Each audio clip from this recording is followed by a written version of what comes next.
सरदार ने मस्जिद से जूती चोरी की और पकड़ा गया। मौलवी, इसने जूती चोरी की है, इसकी टिंड कर दो। सरदार, ये लो एक जूता वापस और फौजी कटिंग कर दो। इंग्लैंड की एक लड़की की शादी पाकिस्तान के गांव में हो गई। इसकी सास ने लड़की को कहा कि भैंस को चारा डालकर आओ। लड़की गई तो भैंस जंगाली कर रही थी और उसके मुंह से झाग निकल रही थी। लड़की झाग देखकर वापस आ गई। सास ने पूछा, क्या हुआ बहू, ऐसे ही वापस आ गई? बहू बोली, माँ जी, भैंस अभी बुरश कर रही है। सरदार रो रहा था। दोस्त, क्यों रो रहे हो? सरदार, मेरी मुर्गी मर गई है। दोस्त, मेरा दादा मरा था, मैं तो फिर भी नहीं रोया और तू मुर्गी मरने पर रो रहा है। सरदार, यार तेरा दादा केड़ा आंडे दिंदा सी। शेख के घर बेटा पैदा हुआ। बेगम ने कहा, इमाम मस्जिद को बुला लाओ, बच्चे के कान में अजान देनी है। शेख को कलंज पड़ गया कि मौलवी साहब को तो 100-200 रुपये देना पड़ेंगे, इसलिए बोले कि अजान तो मैं खुद भी दे सकता हूँ। बेगम ने कहा कि ठीक है, फिर अजान दो। शेख बच्चे के कान के करीब मुंह ले जाकर जोर से बोला, कुकड़ू कुड़ू। शेख साहब की गर्लफ्रेंड इनके गले में सोने की चैन देखकर बोली, शेख साहब ये मुझे दे दें, जब भी आपकी याद आया करेगी मैं इसे देख लिया करूंगी। शेख साहब बोले, तू ऐ सोच के याद कर लमी कि मैं मंगी सी, उन्हें दिती नहीं सी। एक सरदार जी इंतहाई खौफ के आलम में बीमार पड़ गया। दोस्त ने पूछा, यार अचानक तुझे क्या हो गया? सरदार, यार कल मेरे एक क्लास फेलो का इंतकाल हुआ है, उसका रोल नंबर 45 था और मेरा 46 है। पाकिस्तान की अक्सर बसों और ट्रकों पर यह लिखा होता है, बुरी नज़र वाले तेरा मुंह काला। यकीन करें, अगर ये बात दुरुस्त होती तो अब तक पाकिस्तान वेस्ट इंडीज बन चुका होता। सर्दियों के मौसम में नहाने का अंजाम। मैं सर्दी विच नहा बैठा, गल आप से आपा पा बैठा। साबन मल के पिंडे ते पानी दा डोंगा गवा बैठा। अखियां ते साबन मल के बलदे बल्ब नूं हथ ला बैठा।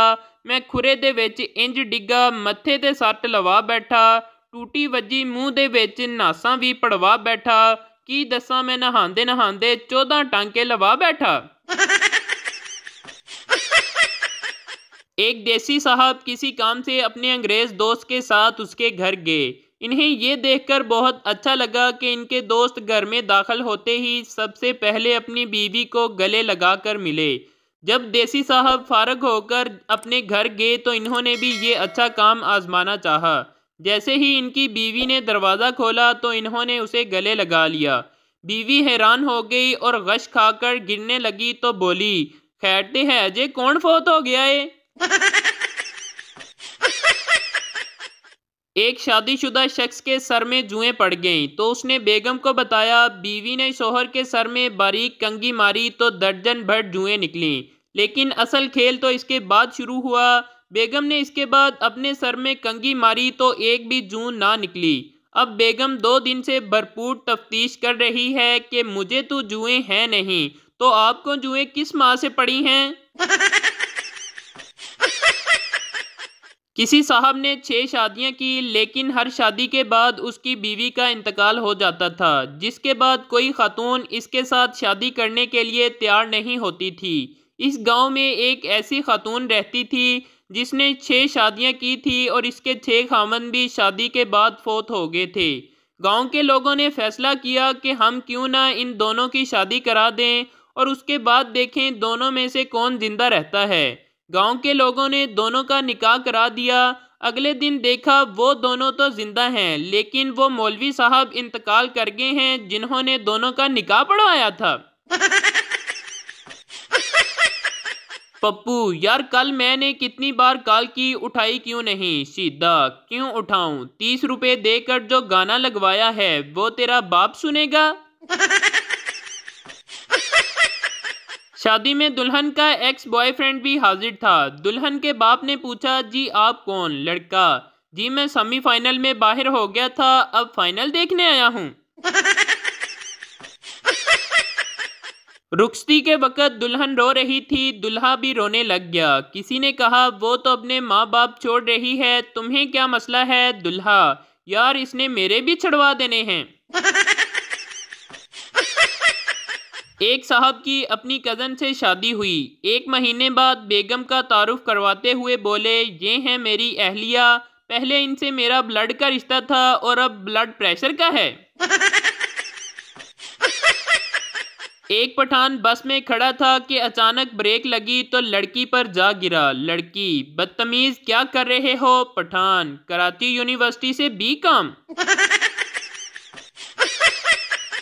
मरीज, मुझे दूर का नजर नहीं आता। डॉक्टर, आसमान की तरफ देखो, वो क्या है? मरीज, वो चांद है। डॉक्टर, ते बिगैरता इस तो अगे तू की फरिश्ते देखने ने।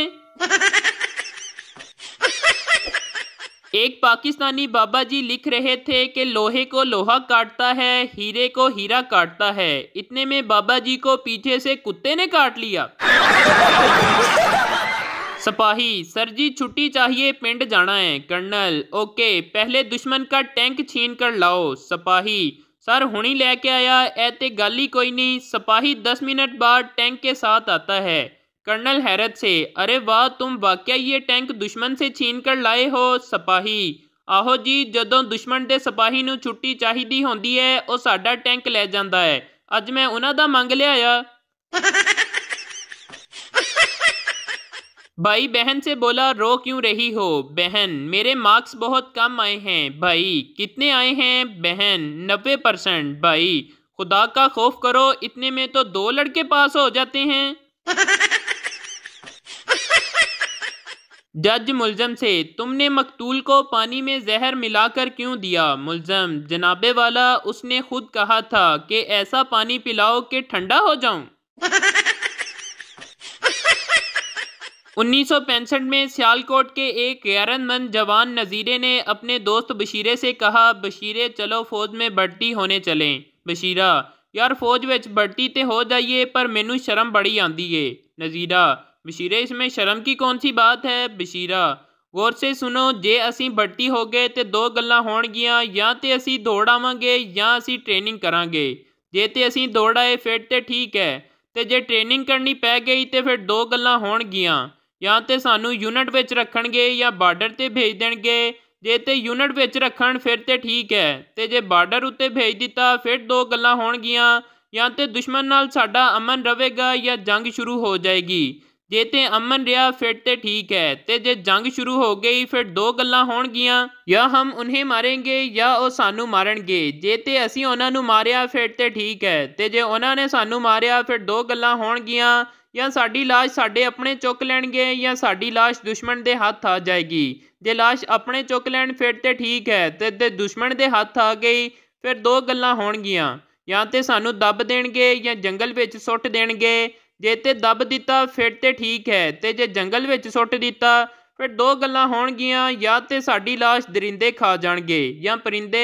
जे ते दरिंदियां ने खाधी फिर तो ठीक है, तो जे परिंदियां खाधी फिर 2 गल्लां होणगियां, या तो साडियां हड्डियां मट्टी विच दब जाणगियां या फिर चूड़े चक के लै जाणगे। जे ते मट्टी विच दब जाण फिर तो ठीक है, तो जे चूड़े चक के लै गए तो फिर 2 गल्लां होणगियां। ਉਹ ਸਾਡੀਆਂ ਹੱਡੀਆਂ ਨੂੰ ਪੀਸ ਕੇ ਚੂੜੇ ਬਣਾਉਣਗੇ ਸਾਬਣ ਜਾਂ ਕੱਪੜੇ ਧੋਣ ਵਾਲਾ ਜਾਂ ਨਹਾਉਣ ਵਾਲਾ।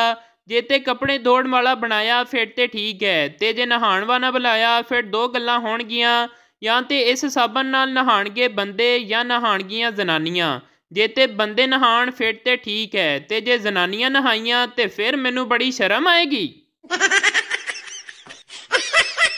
चौधरी साहब और मलक साहब में ये मुकाबला रहता था कि कौन फजर की नमाज के लिए पहले मस्जिद में पहुंचता है। चौधरी साहब हमेशा ही मलक साहब से पहले मस्जिद में होते थे। आखिर एक दिन मलक साहब ने चौधरी साहब से पूछा, तुम कैसे मैनेज कर लेते हो?